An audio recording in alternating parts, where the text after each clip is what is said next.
You are now listening to TuneIn Slice of Health by Chola MS General Insurance. On this sixth episode of Slice of Health edition, we have clinical psychologist author Sonali Gupta talking about how to overcome burnout from work and more. The episode starts now.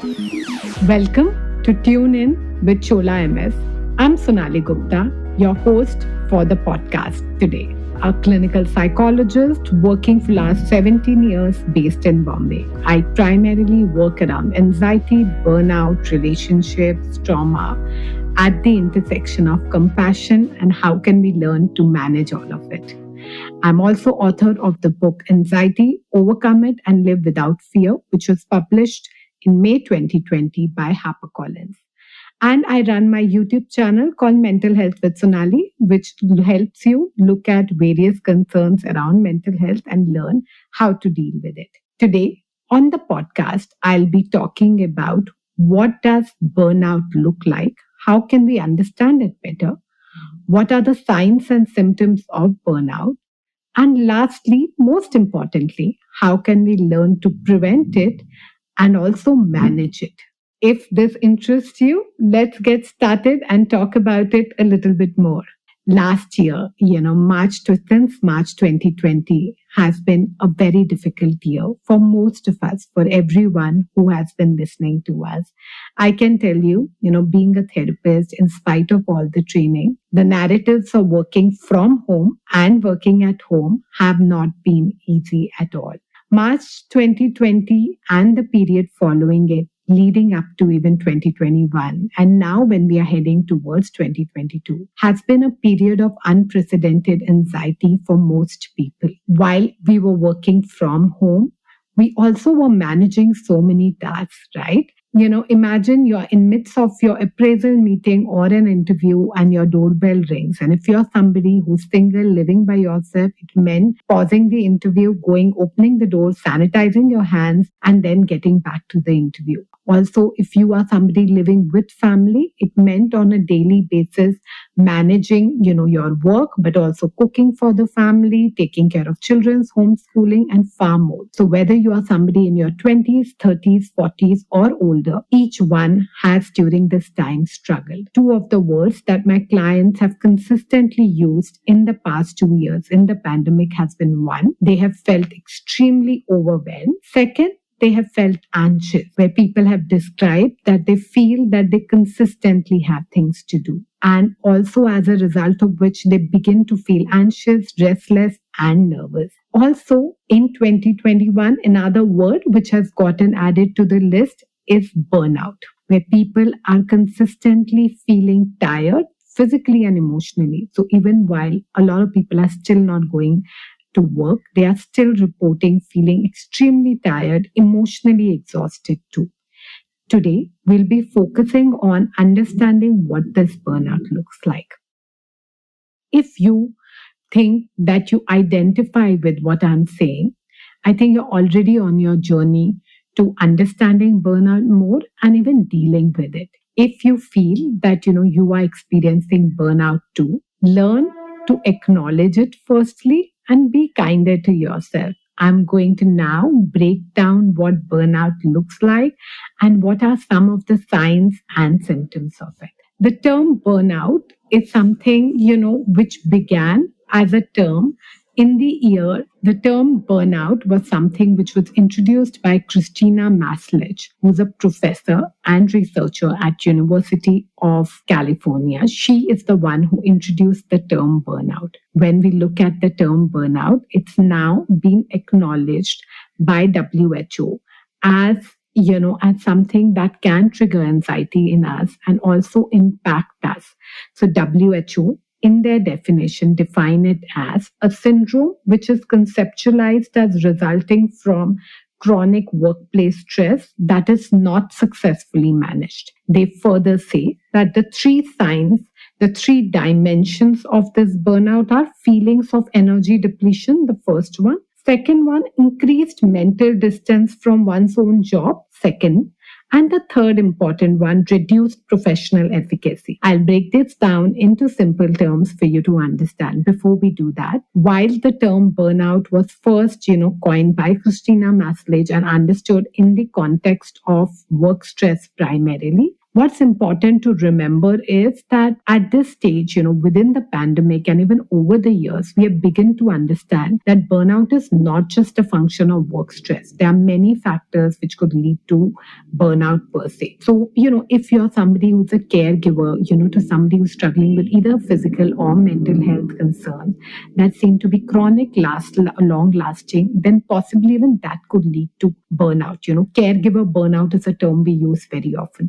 Also, other factors that could lead to burnout are if you're somebody, managing multiple roles, multitasking between various, multitasking when it comes to home, when it comes to work. Also, if you're somebody who has way too many things on your plate and the stress seems to continue, it's something chronic, long lasting. All those factors could also impact burnout. So, in simple words, burnout could result from a situation when there is a chronic degree of stress, which is overwhelming you and which is coming in the way of your well being. And it may be important given the pandemic that we pay attention to it. A lot of people have mentioned that I've never even been to, work in the last 2 years almost. I've been working from home. How can I be physically and emotionally tired and even experience burnout? The reality is that our work dynamics, also how we run our life, have massively changed. Earlier, there was a time when we would head out to work and we would come back from work. So there was a fixed start to our day and fixed end to the day. Now, with the pandemic, a lot of my clients report how their day and night blend into one. And it's hard to figure if the work ever stops. The work seems to continue ceaselessly from one day into another. Given all these factors, also the fact that, there's far more things that people need to do, manage, which has also contributed to their stress. And with the background of the COVID virus, the COVID-19, which is playing on all our minds, where we are trying to keep ourselves safe while we are working. So in the midst of the pandemic, we are trying to work, and that's going to impact how we feel and also leave us feeling anxious.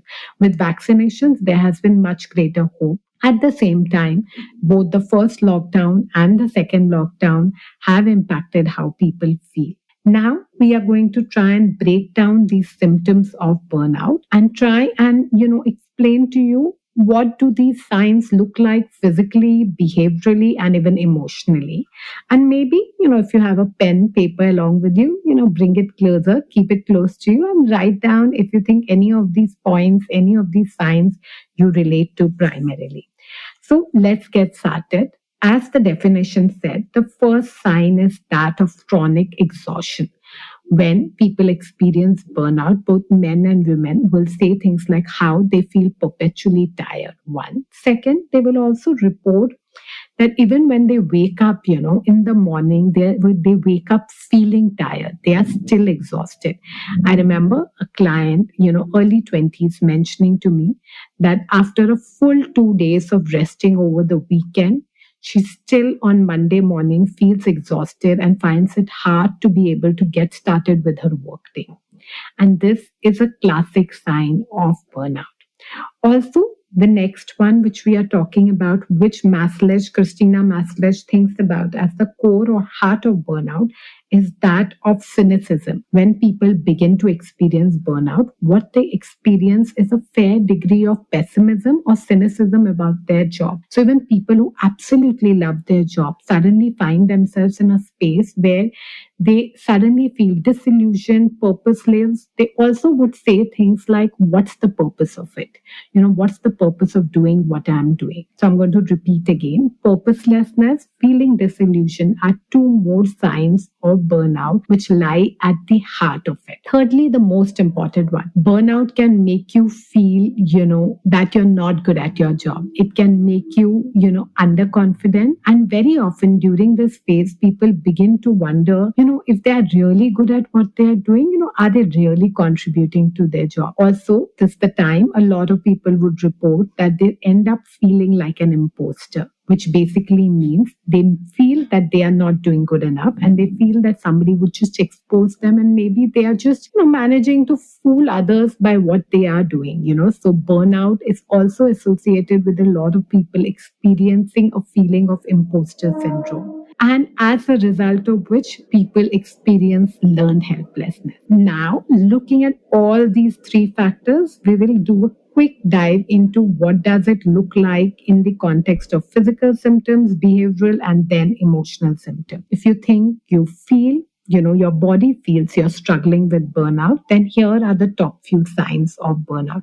First, people would experience a chronic sense of tiredness, and this would impact in turn their sleep patterns. So people would often find themselves sleeping either too much or being too wired and tired, but still not being able to sleep. Second, there are a lot of people when they're struggling with burnout, they find it very hard to be able to, eat. They lose appetite for eating. And then there are others who find themselves overeating. Thirdly, burnout in strange ways shows up in the body and it shows up in the form of headaches, consistent, stomach aches, also a feeling of general unease in the body. Not just that, burnout is capable of lowering our immunity and it's associated with increased health problems. Now, moving to behavioral, when we look at the behavioral, the ways burnout impacts us behaviorally, the first big one is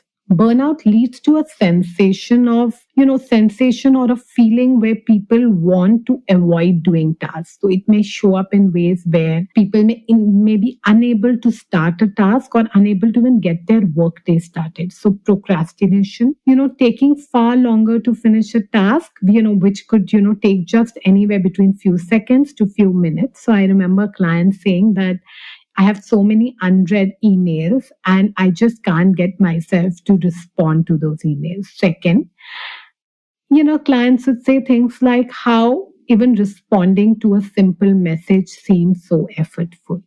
So avoidance and also procrastination are the key signs which you need to keep in mind when you think about burnout.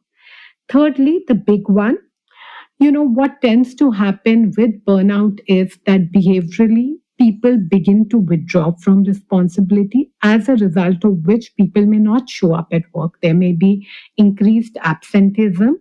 And this itself is a sign of what we spoke about, the cynicism and feeling that one is not good enough. What's the purpose of it? And the last one, the big one, is about the emotional signs that indicate that there is a burnout possibly happening. Some of the emotional signs, the big ones, which you do need to pay attention to, is experiencing a sense of lowered threshold when it comes to anger and frustration. When people are experiencing burnout, they would find themselves getting irritated and frustrated at things which they earlier didn't get irritated and frustrated at. Secondly, they also find themselves experiencing a feeling of being trapped or often also confused, not sure what they want to do. Thirdly, low self-esteem. And a big one, decreased satisfaction at what they are doing. So even if people are getting awards, they are getting praise for what they are doing, they would feel a constant nagging sense of anxiety and feel that it's not worth it. Nothing adds up, nothing makes them happy about it. Also, there are some people, their burnout, takes over them so much that they find themselves engaging in impulsive behavior. So this may show up either in ways where people put in their papers even without having a job, not thinking about it, sometimes. And while putting in papers may be fine, but if you find yourself in a situation where you're struggling with burnout and you impulsively put in your papers without checking for, whether you have finances, whether you have money to manage, or if you find yourself engaging in addictions, because of the impulsiveness, then those are factors to pay close attention to. As you heard me talk, if you think these signs and symptoms are something you identify or relate to. Don't panic. Also, don't beat yourself for experiencing it. I have experienced burnout too, and I can tell you that no matter how young you are, even if you're 20-year-old, you're still, if you think that you identified with these symptoms, you're already on your journey to recovery. The very fact that you are introspecting and you identify means that you're making a conscious step towards acknowledging that you want to work around it. Very often, clients would say that, how can they at the age of 20, 25 experience burnout? The reality is that at any stage, when we feel overwhelmed, when we feel stressed, and given the pandemic, when the enormity of the stress is so large, it's normal for people to experience that burnout. Now, having said that, let's move into what can we do about it. Here's a little secret. No matter how old you are, we all can learn how to manage burnout and even prevent it. So let's quickly dive into this. The first step, you're already on that journey. You have listened to the podcast, you've stayed with us, and that's a sign that you're introspecting. The second step is to accept and acknowledge for yourself that maybe the burnout is hitting you. The third important one is to start looking at what possibly are your triggers when it comes to burnout. Is it the fact that you're very stretched at work, that, there are far too many responsibilities that you're handling? The fourth one could also be to start exploring and identifying the triggers which exist outside of work. So it could be something like, are there your personal beliefs which are coming in the way of the burnout? Like a client mentioned, that she couldn't sleep till the time she answered all possible mails, all the mails on the day. She would never wait for another day to answer it. Sometimes these beliefs can come in the way of our, burnout itself. Also identifying, is there productivity guilt? Is there decreased sleep? Is there a personal value that's not being met that's coming in the way of a burnout? Identify what are your triggers to your burnout. And there can be so many triggers, and you need to recognize which one is a trigger for you. Identifying it would help you deal with the problem at large. If you feel that you have identified the triggers and the burnout has been something which you have been experiencing for a while, it may be a good idea to reach out to a mental health professional, a psychologist, who can help you understand how can you manage it and also help you in making the changes which would help you deal with it. So there are three ways that we can look at as a psychologist to manage it. So when clients reach out to me in therapy for burnout, this is the strategy that I would use with them. And if you're listening to us, this is what you need to ask yourself. The first part is looking at assessing what is it that's triggering me. Secondly, how do I want to manage this burnout? The first step that I generally recommend is to ask and check in with people about their lifestyle and what are the changes it requires. So while, when people are struggling with burnout, it's very, very common to feel that, that you want to go on a sabbatical, you want it to completely stop, you want to quit your job. It may be a good idea to, pause and examine what's happening before you take any of these decisions. The first step is always to look at your lifestyle and examine the lifestyle choices, and then look at what else may possibly also be required. When it comes to lifestyle choices, I think what's most important is we begin with addressing where are we when it comes to physical movement, when it comes to eating and sleep, what we call the tripod of wellness. So ask yourself, are you getting about 8 hours of sleep every day? One. Second, are you eating your meals on time? Are you skipping meals? Thirdly, are you getting any physical movement? Are you able to build exercise, walking, dancing into your routine, at least 3 to 4 times a week? If the answer to most of this is no, then your first step would be to address and work around these lifestyle changes. While people find it, while it's very common to hear that people may say things like that, that I'm so burnt out, I just want a break. It's very important to ask yourself, do you want to take some time off? And what does a break or rest look like? A good rest or good break is a time period where you allow yourself to rest, not make any plans, and sometimes even have a social media detox built right into it. Also, if you feel that you are at a point where you need to take a sabbatical, possibly, then it may be a good idea to think about it, look at your finances, also ask yourself what is the goal of the sabbatical before you even plan one. Also, if you feel that your value system doesn't match with that of the organization, it may be, and you feel that you don't want to work long enough before you put your papers, a good idea would be to ask yourself, that what is it that I'm walking towards, rather than what am I running away from. It's very important before we quit in to figure what the reasons for it, and also figure, do you want to explore other job options? What do you want to look at before you put in your papers there? And also think about it, make a well calculated choice that works for you. And you are the best judge when it comes to making a decision that works for you at the end of the day. When I found myself struggling with burnout, about 8 years back, I came up with the term pause ritual. What pause rituals primarily meant was that I realized that while I was struggling with exhaustion, what was happening was that, I was not scheduling enough breaks into my schedule and enough activities on a daily basis that calm me down, that allow me to feel centered. So, as a result of which, I came up with the term pause ritual. The term pause ritual basically means that I schedule self soothing activities on a daily basis at a specific time in my schedule.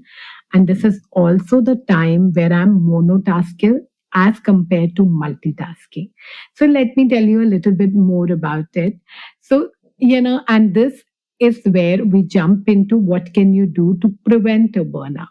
Self-soothing activities and monotasking are the key to avoiding a burnout in my experience. Human beings are supremely capable of calming themselves, of centering themselves, and of learning what it takes to calm their systems. So, when I talked about pause ritual, I began understanding and asking myself, what are activities that allow me to self-soothe? So, it was activities like going for a walk, having a cup of tea while keeping the phone far away from me, not checking my mails, when listening to a podcast, only listening to a podcast. And I began to identify that when I did these activities, which are self-soothing, like listening to a podcast, going for a walk, or having a cup of tea singularly, and not doing any other activity alongside, is the time I found myself experiencing a greater degree of centering, also calming down. So, I began listening to podcasts sitting on my couch, and listening and doing them singularly in a monotasking way. So, a combination of monotasking and self soothing is what constitutes a pause ritual. Find a way how you can build your own pause ritual on a daily basis. The trouble with burnout is that we often believe that we will schedule rest only when we are too tired, and that's faulty. In fact, my understanding is how we rest and recover is what decides our productivity. So, figuring a way how to rest on a regular basis and building pause rituals will be a way that will allow you to rest on a regular basis, even in midst of a fully working day. And your pause ritual could be as little as 5 minutes to 15 minutes, right? A stretch where you're not looking at your screen, where you just 15 minutes, where you just have your cup of tea, or where you play with your pet could be your self-soothing rituals. We would love to listen to you. If you think you have any pause rituals, do tell us about it. Possibly we can learn from it. Also, another activity which goes a long way in helping us prevent burnout is beginning to recognize what gives us energy and also recognizing what drains our energy. As we begin to do that, we become more and more mindful of our own personal well being. And the last, most important one is in the long run, to prevent burnout, it's very important that we build time for experiencing joy, curiosity, and wonder in our life. So whether, it's looking at your plants, whether it's looking around, being out in the nature, or even sometimes, asking yourself that, does watching, at the butterflies, watching your children play, what is it that evokes a sense of curiosity or joy in you? And how can you learn to savor, mindfully enjoy these experiences, stay with it? When we talk about savoring, the key thing to remember is that we don't need to be constantly rushing, moving from one thing to the other. So a good tip when it comes to savoring is, as soon as you finish listening to this podcast, maybe give yourself a couple of minutes to just stay and absorb and soak in what has registered with you. Just stay there. Don't move on to the next activity. And lastly, burnout also is something which is not just an individual concern.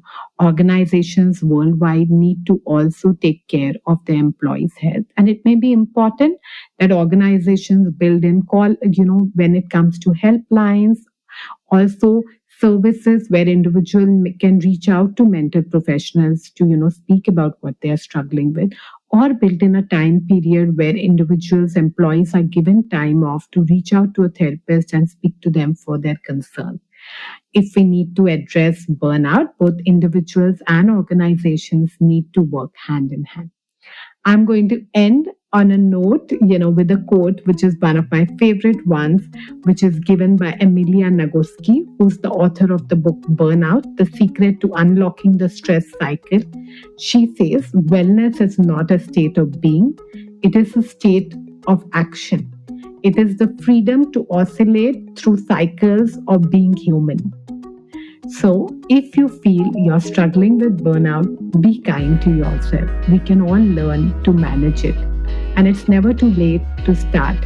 So start now. Thank you for listening to us.